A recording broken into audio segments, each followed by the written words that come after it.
Assalamualaikum warahmatullahi wabarakatuh. Perkenalkan, nama saya Alifia Umiazizah dari kelas KPIC semester 3 dengan NIM 302190071. Di dalam video kali ini, saya buat untuk memenuhi tugas ujian akhir semester pengantar ilmu politik. Langsung saja ke materinya. Kali ini kita akan belajar bersama mengenai partisipasi politik. Apa itu partisipasi politik? Nah, partisipasi politik memiliki definisi, yaitu suatu kegiatan yang dilakukan oleh seseorang ataupun sekelompok orang yang ikut serta aktif dalam kegiatan politik, entah itu seperti pemilu, pilkada ataupun pilkades, atau mereka menjadikan hal ini sebagai upaya untuk mengkritisi kebijakan pemerintahan. Kemudian di lain daripada itu, tentu saja terdapat faktor yang melatar belakangi adanya partisipasi politik. Apa saja? Yang pertama yaitu modernisasi di seluruh ataupun di segala bidang kehidupan. Kemudian yang kedua, adanya perubahan struktur kelas sosial secara menyeluruh. Yang ketiga, pengaruh kaum intelektual dan juga komunikasi media massa. Nah, di sini mungkin yang sering kali kita dengar atau sering kali kita melihat video di YouTube, di televisi, ataupun kita dengar dari radio, kita baca dari koran dan lain sebagainya, itu kaum intelektual itu mereka saling berceloteh, beradu mulut, membincangkan tentang politik. Nah, dari situ kita akan terobsesi untuk senantiasa ikut juga berpartisipasi dalam dunia politik.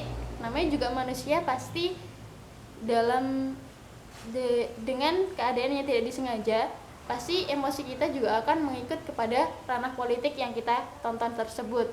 Kemudian yang keempat yaitu adanya konflik antar pemimpin kekuasaan.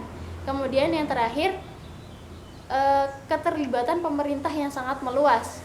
Nah, dari itu semua dapat kita ketahui bahwasanya sesuatu hal itu muncul tidak dengan semena-mena, tapi ada faktor yang melatar belakanginya. Kemudian dalam partisipasi politik itu juga terdapat tingkatan-tingkatan. Nah, tingkatan yang paling tertinggi dalam partisipasi politik itu adalah aktivis. Aktivis itu adalah dia yang selalu aktif dalam segala kegiatan politik. Di antaranya seperti dia itu contoh menjadi ketua suatu partai politik. Kemudian yang kedua itu ada tingkatan yang kedua itu ada partisipan. Nah, partisipan itu apa? Partisipan itu adalah mereka yang aktif dalam beberapa organisasi politik. Sebagai contoh, dia itu sebagai petugas kampanye ataupun peserta kampanye suatu partai politik. Kemudian tingkatan di bawah partisipan itu adalah penghemat. Nah, penghemat itu adalah seperti kita-kita ini, yaitu mereka yang hanya ikut menjalankan pemilu, mereka yang apabila ada suatu forum diskusi mengenai politik, mereka itu mengikuti. Itu adalah penghemat partisipasi politik. Kemudian tingkatan yang paling bawah yaitu adalah apolitis. Nah, apolitis itu apa sih? Mereka itu adalah orang-orang yang anti akan politik. Jadi mereka itu sama sekali tidak menggubris adanya keberadaan suatu organisasi politik itu. Jadi mereka itu enggan untuk mengikuti politik itu. Nah, namun hal ini sebenarnya justru berbahaya bagi negara kita yang menjalankan sistem demokrasi. Nah, kemudian dari semua itu kita juga akan perlu yang namanya praktikum partisipasi politik. Nah, praktikum partisipasi politik itu bisa melalui media apa saja.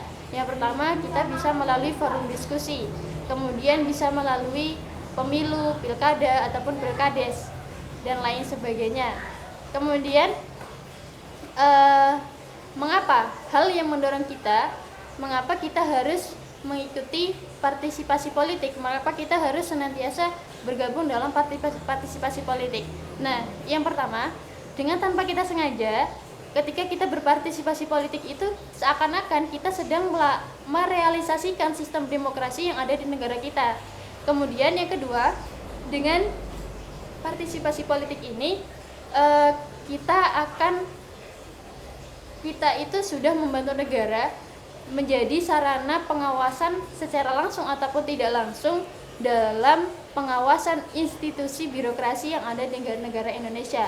Kemudian yang ketiga, hal ini, partisipasi politik ini menjadi suatu tips penguat institusi birokrasi yang ada di NKRI. Jadi kita itu menjadi salah satu unsur yang menjadikan institusi birokrasi itu menjadi kuat. Nah, kemudian lain daripada itu, pasti akan muncul berbagai pertanyaan, diantaranya bagaimana pendapat kita tentang partisipasi politik melalui media online, bagaimana pendapat kita akan partisipasi politik melalui media online, diantaranya Twitter, Instagram, atau bahkan bisa jadi melalui WhatsApp dan lain sebagainya. Nah, menurut saya sendiri, dengan adanya ruang cyber ataupun ruang komunikasi di media massa itu tadi memunculkan dua sisi, yaitu sisi positif dan juga sisi negatif. Sisi positifnya apa? Menjadikan rakyat Indonesia ataupun memunculkan sikap kritisme pada digital citizen yang ada di negara kita. Jadi membantu masyarakat kita itu untuk menjadi lebih terbuka, menjadikan mereka itu bukan hanya menerima saja, tapi juga mereka itu berhak mengeluarkan opini, mengkritisi pemerintah dengan segala apa yang telah mereka dapat selama kehidupan mereka. Nah, kemudian sisi negatifnya apa? Sisi negatifnya yaitu menjadikan sistem demokrasi yang ada di negara kita itu menjadi lower quality. Mengapa demikian?